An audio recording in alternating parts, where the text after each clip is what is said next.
Mais aujourd'hui, cette liquidité n'achète pas des biens. Cette liquidité, elle permet qu'on investisse dans des actifs financiers immobiliers et puis qu'on change d'avis. Donc on achète les émergents et puis on sort des émergents. Alors là, les taux de change des émergents perdent 40%.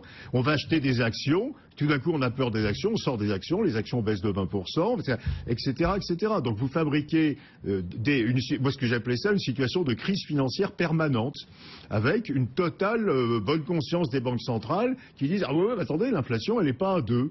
Mais avec ça, vous êtes en train de déstabiliser totalement les économies. Quelle entreprise va investir quand son cours boursier fait des yo-yo à plus ou moins... Mais ils sont pas incompétents, ces gens, Patrick Artus. Ben Bernanke n'est pas une truffe, il sait très très bien comment fonctionne une politique monétaire. Il y a bien un moment, il faut prendre des décisions. D'abord, ils l'ont pas fait. Enfin, je veux dire, Bernanke a fait la crise des subprimes.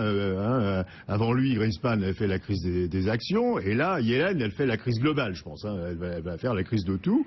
Et ils sont probablement incompétents. S'ils sont pas incompétents, ils sont dans les mains des lobbies financiers.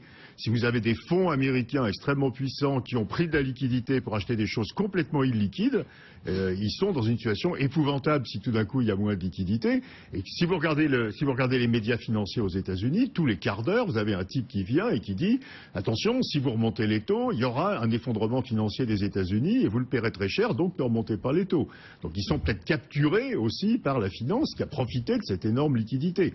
Mais en attendant, je trouve que cette politique est complètement irresponsable, cette politique où on ne sort jamais des hyper-expansions monétaires. Il y a bien un moment où en ne sortant jamais de ces hyper-expansions monétaires, ça provoquera quelque chose d'un peu cataclysmique. Oui, mais est-ce que vous considérez qu'on n'y est pas déjà? Enfin, quand le Real brésilien était à 1,50 il y a 4 ans et qu'on est à 4 aujourd'hui, est-ce que c'est pas cataclysmique? Si vous êtes brésilien, vous êtes déjà dans un truc cataclysmique.